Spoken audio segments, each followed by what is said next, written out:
Good morning dear student. पिछले video में अपने पढ़ा पर्यावरण की परिभाषा को पढ़ा था और पर्यावरण के प्रकारों को पढ़ा था। दूसरे वीडियो में अपने संसाधन और उसके प्रकारों के बारे में पढ़ा था।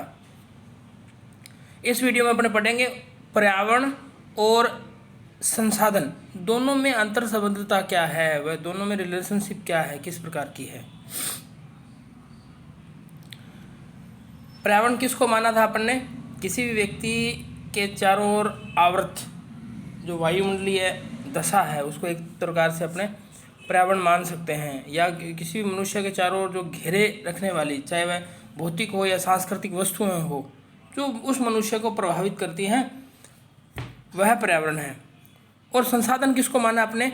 जो मनुष्य की आवश्यकताओं की पूर्ति करता हो, वह संसाधन है। वही पर्यावरण के घटक के रूप में भी काम करता है और मनुष्य के संसाधन के रूप में भी काम करता है। दोनों में रिलेशनशिप या अंतर संबंधता बहुत गहरी है।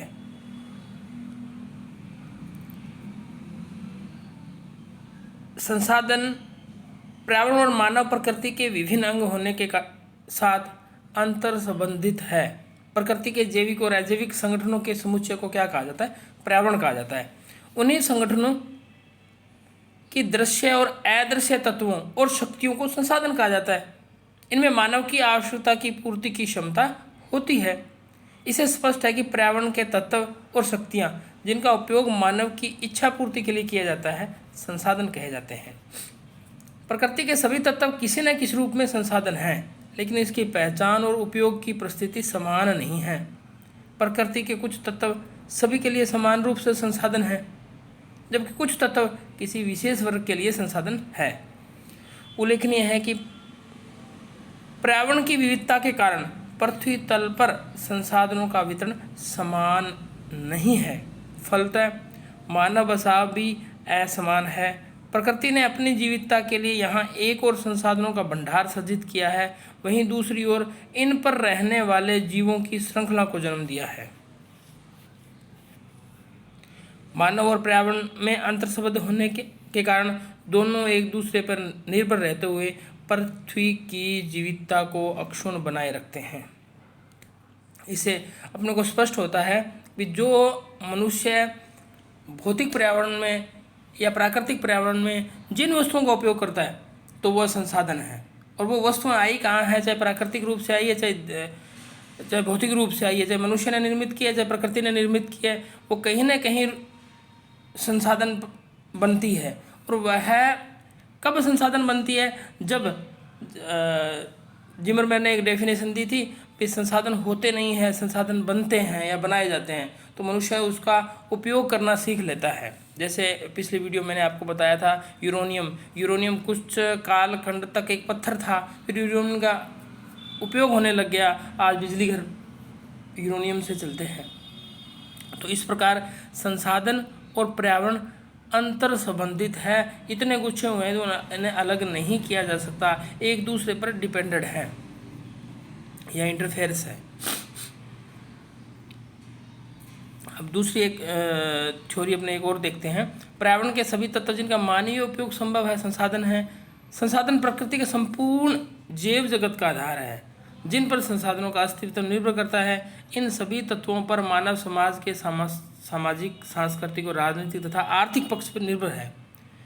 मनुष्य ने प्राकृतिक संसाधनों का उपयोग करके ही सांस्कृतिक भूदृश्य विकसित किया है। अपने ज्ञान, कौशल, तकनीकी क्षमता तथा जीवीय श्रेष्ठता के कारण इन जीवों से आगे निकल गया है। मनुष्य ने पर्यावरण के प्रतिरोध से बचने की विधियां भी विकसित कर ली है। अपने मानवीय दबाव का प्रभाव संतुलित पर्यावरण पर पड़ा है तथा संसाधनों का ह्रास हो गया है। पर्यावरण में सर्वसुलभ संसाधन यानी कि वायु और जल का भी अवनयन होने लगा है। इन संसाधनों की बहुलता तथा अवनवीय प्रकृति होने पर भी मौलिक गुणवत्ता ह्रास हो जाने से पुनर्स्थापन यानी कि दोबारा असंभव हो गया है। गंगा नदी के जल को विगत 5 दशकों में इस स्तर तक प्रदूषित कर दिया है कि आगामी 21 सदी तक में इसका पुनर्स्थापित नहीं हो पाएगा। संसाधनों का दोहन तथा पर्यावरण संतुलन एक ऐसा अनूठा संयोजन है जिस पर प्रकृति, व्यवस्था तथा जीवों का अस्तित्व निर्भर है।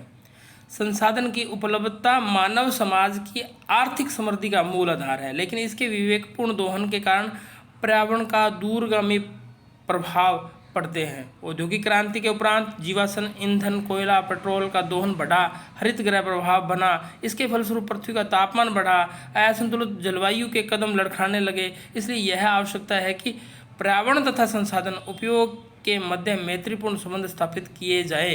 इसके लिए प्रकृति में विद्यमान सभी संसाधनों का दक्षतम तथा प्रभावी उपयोग किया जाए। न्यून मात्रा में उपलब्ध तथा समाप्य संसाधनों के विकल्प तलाशने चाहिए। प्रकृति में अनेक संसाधन ऐसे हैं जिनके निर्माण और संचयन में दीर्घ अवधि लगती है, जबकि दोहन अल्प समय में कर लिया जाता है। उदाहरण के लिए कोयला और पेट्रोल के निर्माण में लाखों वर्ष लगते हैं, जबकि दोहन कुछ ही वर्षों में कर लिया जाता है। फलस्वरूप संसाधन संकट उत्पन्न हो जाता है। संसाधन उपयोग के गलत तरीकों से पर्यावरण संकट उत्पन्न हो रहे हैं, जिन पर नियंत्रण कर पाना आसान कार्य नहीं है। बढ़ते औद्योगिकरण के कारण अम्लीय वर्षा SO2 से होती है। जब बरसात होती है तो वायुमंडल में के अंदर जो ये अशुद्धियाँ होती है तो वह वर्षा के साथ नीचे हो जाती है और नीचे वनस्पति व जीवों पर प्रभाव डालती है। इसे अम्लीय वर्षा कहा जाता है।